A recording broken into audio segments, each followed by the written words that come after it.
Black Gemara. Gemara is Daf Yud Ches Amud Aleph. Continuing to learn about the processes for a Sotah. And the last thing we learned how it has to be done on one particular parchment. Now in the Torah it says, you have to do it for her sake. So we want to know, the Gemara wants to know how far we take that. Says the Gemara, Yud Ches Amud Aleph, 4 lines from the top, 5 lines from the top of the page. Rava has the following question. Kosav based Megillas L'Shtei Seitos. He wrote 2 separate scrolls with 2 separate women. So he did each one Lishma for them, for their own sake. But when he placed it in the water to be erased, he put them both in the same cup. Mao, what's the din in this case? Do we say, Ksiva Lishma Be'ina? We need that the writing should be for the sake of each individual woman. And you have that here. Maybe that's insufficient. Maybe you also need that the eraser of these words on the scroll should also be for each one individually. Now, if you want to say, that's not sufficient just to write it for her sake, but also to erase it because it's part of the process. What about Mochkam the base cases? He actually did erase it in 2 separate cups. And then the Chazer V'Irvan, he took the waters and he mixed the 2 together. Mao. What happens in this case? This is phase number 3. So you write it, you erase the scroll, and then eventually she has to drink the water. But phase 3, you mix the water together. Does that also have to be each individual lishma or not? All you need is a eraser, you have it. She didn't drink her own water, but maybe that's also important, that should be part of the lishma. If you want to say, each one did not really drink their waters, what happens if didn't drink water? What happens? What happens then? After you mix the waters together, you decided to separate them again into 2 cups, and each one drinks their own cup. Do we say yesh b'reira? Do we say that it's whatever she drank from her own? Oh, ain't b'reira, or it's all mixed up, and therefore she didn't drink her own water. Now the Gemara says, Teku, remain with a question. This b'reira here is very different than all other b'reiras, and the fact that generally b'reiras it hasn't been sorted out at all. And we rely, as this long Taisa explained, we rely on a later event to retrospectively activate something. For example, 2 lugin of wine that I'm going to Erev Shabbos a couple of minutes before Bein Hashmashah, you don't have any time to set that aside. So you say this barrel of wine is 100 lugin in it, 2 will go turmeric, and then we have to have 10 number roughly for meiser. And I'll do all that Motzei Shabbos, whatever I choose Motzei Shabbos. So retrospectively, that is the Truma and the Meiser. Here in this case is different. It was already sorted out first. You have 2 separate cups, and then you mix the 2 together, and then you separate them again. And you want to say now that what I am drinking now, all along was my water. How does that work? You already had your water before. You mixed them all up. How can you say that this new cup now is all along the water? So here, Breda is used loosely, not exactly the way we have it. Okay, and we don't resolve it. But Rava comes along and asks another question. What about the actual drinking of it? Let's say the drinking, how important is that? Is it mainly the outcome that she drank the water, or also the methodology, the kind of vessel that she used? So what happens? Hishke b'siv. What happens? We gave it through some kind of a straw made out of from a palm tree. Is mouth, just a straw. Is this considered a common way of drinking, or is this an uncommon way of drinking? Teku again remains a question whether you filled the process correctly or not. Boy, Rav Ashi, come to Rav Ashi, and he asked the question: what happens? What happens if, let's say, if not all the water was in? Some of it nishpachu, some of it is spilled out, and some of it remained behind. What happens then? Do we need that the entire contents of this vessel should be there or not? Again, we remain with a question. Teku. Then the Gemara continues. Now we talk about the shavua that we have to give to this woman. So you have the shavua. And then you have also the there's an Allah, there's a curse. That if she did not do the right thing, then the water is going to do its job. It's going to make her cause her stomach to swell and all that stuff, all that kind of stuff. So it says in here, Amar Abzeda, Amar Rav, Beis Shavuos, Rav says 2 Shavuos. Amor is Besaita, the 2 vows brought down on the Psukim Besaita. One is written without a curse attached to it, and one's written with a curse attached to it. Lama. Why do we need it for? So he says it. Achas, one of them is Kaidim Shenimcha Megillah. One of them is before you erase the contents of that scroll. And Achas Nimcha. One of them is after you erase the content of that scroll. Maskila, Rav, what are you talking about? Tarvayu, the 2 Shavuos, Kaidim Shenimcha Megillah. They're both written in the Torah prior to erasing the Megillah. We can't answer that one is prior and one is post. One of them is a shvur that is attached to a curse. In the same, as we'll soon see what that means. One is a shvur that does not have a curse attached to it. What's the idea of a shvur that has within a curse? He says, Amram says, I make you swear. I make you swear that you did not, that you're innocent. And now we're explaining. And why is that? Because if you are not innocent, then then the water will go into you and cause all the harm that it says.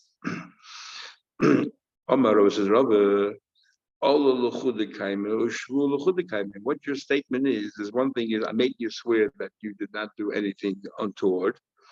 And then separately I tell you about the shvur. So that's not a shvur sheyesh imol Allah. It's not a shvur, a vow that has attached to a curse. It's 2 separate things, two separate statements.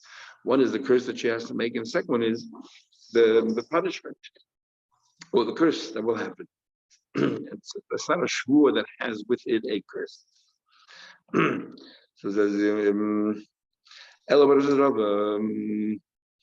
that Majbiani Alecha, I make you swear, if you taka are not innocent, then then the curse should take place. I'm swearing that the curse take place.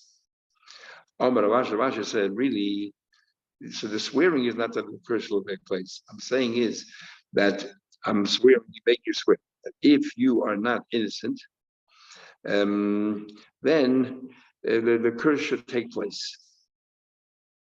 So there's a curse here of a shvur. What exactly is a shvur that you're making to the woman? What do you want to say? I make the woman swear. So there's a shvur here to the woman that she swears that she did not become tummy, and as well the and part of that shvur is that if you became tummy, it should have its negative effect on you. So it's not an explanation, as you know, as a consequence. This, and this is what happens. But actually, this is part of the shvur. So therefore, the shvur here is refers to the woman, and also the curse should happen if she is not innocent. Mishnah. She says amen twice. Amen ala shvur. Why did she say amen twice? One amen is that the curse should take place. One amen is that she agrees with the vow.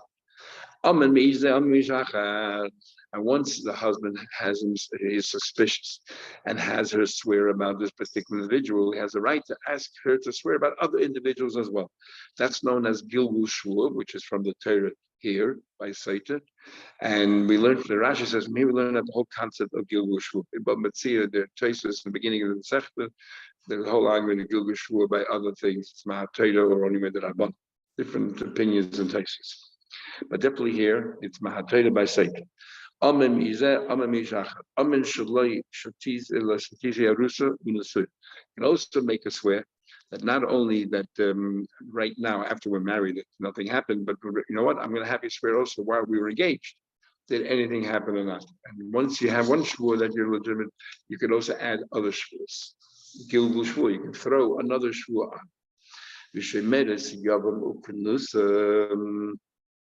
Let's say Reuben died and left no children. So his wife now is bound to Shimon. After she marries Shimon, he warns her and suspicious of another person, and she was secluded along with that person. Once he has a swear about that, he can also have a swear about the time when she was waiting to marry him.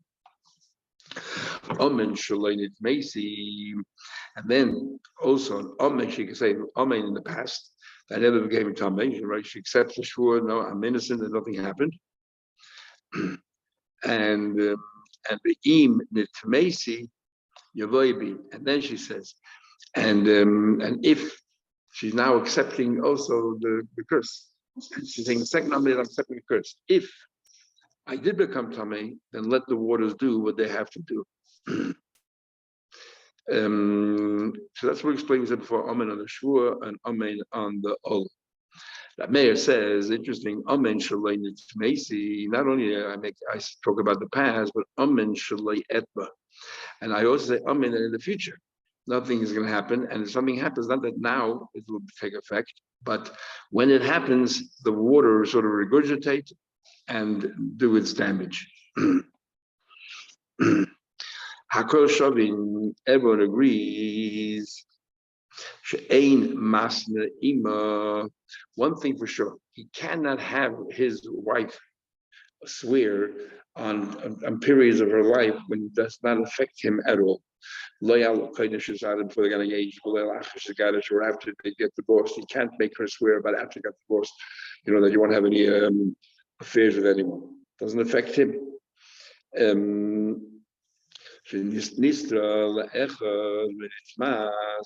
What happens, let's say, that she did after she was divorced from the husband the first time around, she had some relationship with someone and she became Tameh. And then afterwards he takes her back, remarries her. He cannot say to her right now, okay, let's talk about that. Let's talk about that, and that nothing's gonna happen in between. This is the general rule. The rule is that rule of if she would have had an affair, it wouldn't in any way impact it on him legally, then he can't make any such conditions with her. He can't talk about the interim period between the marriage and the remarriage afterwards. Says the Gemara, she wants to say, he believes that somebody who is while waiting for her brother-in-law, which if she marries an outsider, she only commits a lav. It says that if she did commit adultery, or she had an affair, she's no longer able to marry her brother-in-law, even though it's only a lav. Generally speaking, a lav, it's not the same thing as an Isser of Karis or something. Nevertheless, she cannot live with a brother. And what is the basis for this proof? For the Mishnah here itself. It says here, the Mishnah gives a rule that you can only make her swear about things that affect your living with her. And one of the things you can do is make her swear about the period when she was waiting to marry the brother-in-law. Doesn't that prove that if she would have had an affair, it does affect him in the future? He cannot marry her. So it proves that Shemeres Yom cannot marry any more brother-in-law. And funny, Shemeres Yom Knusa, that he can make her swear Shemeres Yom, or Knusa get married, and he cannot see the. I'm sorry. If you say that what she is forbidden to marry him, if she did have an affair, then that's why he can make these conditions. But if you can say that it's not usher, then how can he stipulate and say that that swear to me that nothing happened while you were waiting? But now we look at my Mishnah clearly. This is the rule. If she had a relationship and does not in any way impact on his future marriage to her, he has no right to make these stipulations. That's what Amnuna says. Comes along, I'm even my Rav in Yisrael, say, which Chases points out as Abirmia, less Hilchasek Amnuna, the halacha is not like Amnuna, because I can argue, I'm giving another possible explanation why the Mishnah says by Shemeres Yom you can make a swear, because it does impact. Our Mishnah is a lone opinion, and because it's a lone opinion, it's Rabbi Kiva, as we'll see, and therefore, Rabbi Kiva says, according to him, that you cannot marry, that you could make a swear there, but according to Chachamim, you cannot make a swear at that time. and because it does not impact the future marriage. What's this Rabbi Kiva? He says, Rabbi Kiva says that Kedushin, if like we generally say that if the person you want to marry is somebody that is forbidden to you and there's an Easter of Karas, then the Kedushin is not, there's no Kedushin here, and we say the children are mamzerim. But if, let's say, you marry somebody that's forbidden to you, the allowed, the children are not mamzerim, and kedushin are chal. However, the Kiva says, "Ain't kedushin toys l'chayav." He goes a step further. He says, even a chayav elam, like a shemeres yavam, there's no kedushin. Umashaloki erva, he treats it like an erva, the children mamzerim. That's why Kiva would hold that that's the case. Not everyone would agree. Boy, Rabbi Yirmi has a question. Can a person, for example, who lived with his wife, then divorced her, later on he remarried her and he was suspicious and he continued to steer her and he makes a swear. Can he now make a swear about the first marriage or not? Or on the Suyachimah, what about he's a Yavam, he married her and he's suspicious? Okay. We had a discussion whether he can have a swear about the interim period. What about swearing about the time when she lived with her brother? Because he's stepping into the shoes of his brother. Tashma coming here. Exactly. This is the rule. Kol shetibol. Anytime if she had a relationship, it doesn't impact his relationship with her now. Lahoya masna ima. He cannot make any stipulations. Ha sida. Ha chinami de masna. And if she would have had a relationship, would have put a prohibition for him to marry her, then he has a right to stipulate and ask her to swear that. Since if she would have had a relationship with her husband in the first marriage, and then she remarried the second husband the second time, the same husband, she cannot live with him either, because she was mizana willingly while they were married. And so therefore, he could make her swear about the first marriage. And the same thing about her brothers. If he says, I want you to swear when you were married to my brother, what happened? Again, he cannot marry her if she was Mazana while she was married to the first husband. The brother-in-law has no mitzvah of Yibum. So therefore, he couldn't make her swear. Shmam not a good proof. Amir says, Amen Shalom Macy, time we learned. Tamil in the Braise, not like the Amir says, Amen. Not like Rameya said.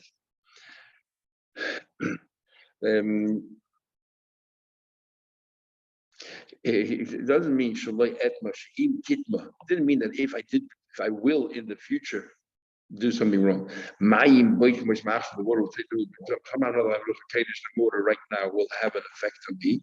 Ella means no. Titma, he can already say that if in the future this repeats itself, then mayim me'adin oisa, then the water somehow not like regurgitates, ubayt kin oisa then, and the water will be biting then, based on the water she drinks right now. He's boy Ravashi asked the question. Ravashi has a question. Ma'u she asked them. She asked them. Can a person who, according to the Maida, said a person can talk about the future? Can he, through Gilgal Shua, say to her that I want to talk to you about the future in case we divorce and I get married to you again? I wanted to include that in the Shua. Do we say Hashta right now? Right now, there's not Osra. Right now, it's not Osra at all. They're just married right now. An occasion could be that he will divorce her, but try to take it back. So therefore, maybe it does have an impact, and therefore he could make a swear right now. Says the Gemara. Toshma coming here.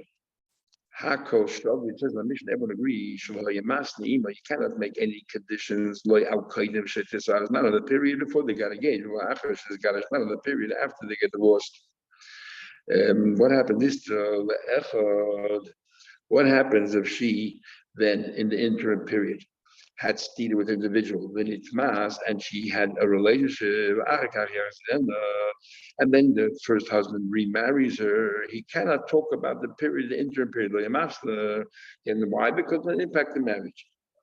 But let's say if he remarried her and she had an affair after the remarriage, does affect the marriage.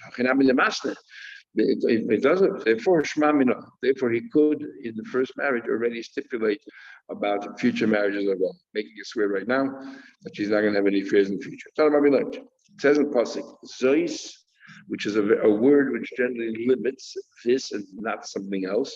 And then the Pasuk says, Toiras, these are the general rules, which sort of more inclusive. Hakanayas. Melamed comes teach you Isha, Shaisa, Veshaina. The fact it says Taidas, which is plural, which means that a woman can drink again and again. We'll soon see what that means. That she can drink more than once in her lifetime. Whether we're talking about the same husband, different husband, the same alleged affair with the same person or not, we'll see in a minute. Rabbi Yehuda disagrees. He says Zois comes to limit that a person does not repeat. A woman does not drink a second time. Rabbi says, nice, there's an incident that was testified before us. The Chunya, Chayfish, he used to take wells for those who used to go to the base of Mikdash. He said, that he saw clearly that a woman can drink and repeat it again. We keep bound the way this, so we accepted his testimony. But when? Two different husbands. She was married to Reuben, and then she was married to Shimon. So Reuben can accuse her and then make her drink, and Shimon can accuse her and make her drink. So Yehuda says two different people, yes, they can make her drink. But if it's the same husband, once it's only one opportunity, and that's it. And the Chachamim go to the other extreme. They never repeat bein beish echad bein bein anashim. So you have three opinions here. The mayor says a woman can drink twice. The Yehuda seems to be in all cases. The Yehuda says only limited to two different husbands, not the same husband. And the Chachamim say she never drinks a second time. With Tam and Kamen and Rabbi Yehuda learns the word toiras, inclusive, and the mayor learns the word. The male is the word toiras, which means inclusive, that she always repeats, and others look for the word zeis comes to limit. Only in this case, not in others. The Gemara explains. It says zeis. It says zeis. Doesn't zeis come to limit? How come he says she always repeats? And Rabbanan said that she never repeats. Toiras. Those of Yehuda says sometimes it's Zeis, sometimes it's Titus. Sounds like two people, two husbands, it's Titus. She drinks again. And if it's one husband, it's Zeis. But the mayor who says that she always repeats, what happened to the Zeis? And the Chacham says she never repeats, what happened to the Titus? Says the Gemara, Omar was as follows. If it was one husband and the same accusee, the same person is being alleged to have the affair with her, then only once. Everyone agrees you only do it once, and that's it. There is no second time. It says Zeis. It says Zeis only in this case. In other words, with one husband, only once. If it's two husbands and two separate people are being accused, then everyone will agree. It says Toiras. That every time that she's being accused, different husband, different person, of course she should drink again. Drinks again. It says Toiras, which is all inclusive. When they're arguing, ish echad, one husband, but shnei bayil. Two different people are being accused, two different incidents. Or shnei anashim, two husbands, but bayil echad, about the same person. So here's the argument. Tanakama says, well, the word is Toiras. Toiras. Zois already I use to tell you the same husband, one husband, and the same person has been alleged. But if it's the same husband, two different people or two husbands with the same person, come along Toiras, let it bui that she drinks again. Zois lemute. What does Zois come to exclude? Ish echad the boy echad. One husband and the same person being accused only have one chance. The Rabbanan Basraisa, the later Rabbanan hold. No, the last Rabbanan hold that Zois comes to be Memayit. Cool. Zois to Memayit all the cases. One husband, two people alleged, or two husbands and the same person. That's coming to mind. So what does Titus come? When does it include? Only two husbands and two different suspects. Two different suspects. And Rabbi Yehuda. Rabbi Yehuda says as follows. Zois is lemute tarti. Zois comes to exclude two, and Toitus lerabas tarti. Zois comes to exclude two cases, and Toitus comes to include two cases. Kavita says, two husbands you always repeat, and one husband you never repeat. So he says, Zois comes lemute to exclude tarti, two cases. Ish echad boilechad, ish echad shnei. The same husband, even two boiling. That's it. You don't even as long as the same husband, she doesn't drink again. Maybe the husband is a very suspicious person, so they're not going to you go through this whole ordeal the second time. But Toidas is inclusive, but Rabbi is tarti also to include two cases. I watched two men, two husbands, and in the same alleged same suspect, or Shnei Anoshim, surely Shnei Anoshim, two separate suspects, surely she has to drink again. Hadra Allah maybe, and we are up to now the third page. Continue tomorrow, Mitzvah.